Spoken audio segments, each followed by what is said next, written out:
Les conflits de l'eau transfrontaliers résultent de la confluence de plusieurs facteurs. L'un des plus significatifs est la répartition inégale des ressources en eau. Selon le Programme des Nations Unies pour le développement, environ la moitié de la surface terrestre est couverte par 263 bassins et lacs transfrontaliers, traversant les territoires de 145 États, parmi lesquels 9 pays se partagent 60% des réserves mondiales en eau douce.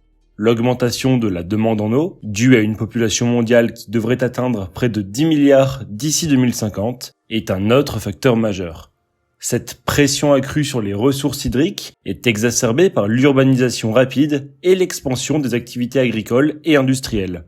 L'agriculture, qui représente 70% des prélèvements d'eau douce, utilise cette ressource principalement pour l'irrigation, soutenant ainsi des industries telles que celle de la viande, où 33% des céréales produites sont destinées à l'alimentation animale, et celle des biocarburants, qui consomment 10% des récoltes de céréales.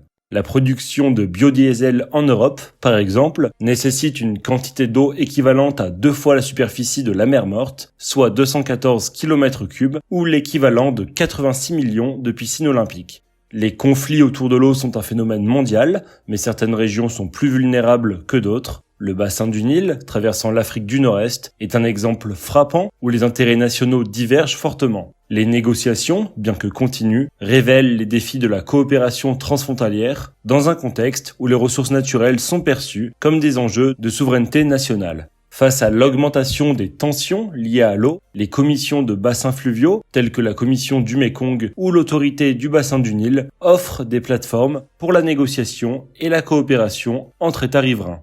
Ces organismes jouent un rôle dans la prévention des conflits, en facilitant le dialogue et en encourageant le partage équitable des ressources. La coopération internationale reste cependant souvent limitée par des enjeux de souveraineté nationale et des intérêts divergents. Les Nations Unies, à travers des initiatives comme la Convention sur le droit relatif aux utilisations des cours d'eau internationaux à des fins autres que la navigation, adoptée en 1997, ont tenté de codifier les principes de coopération et de gestion équitable des ressources en eau. La mise en œuvre de tels cadres dépend toutefois largement de la volonté politique des États concernés et de leur capacité à concilier développement économique et gestion durable des ressources.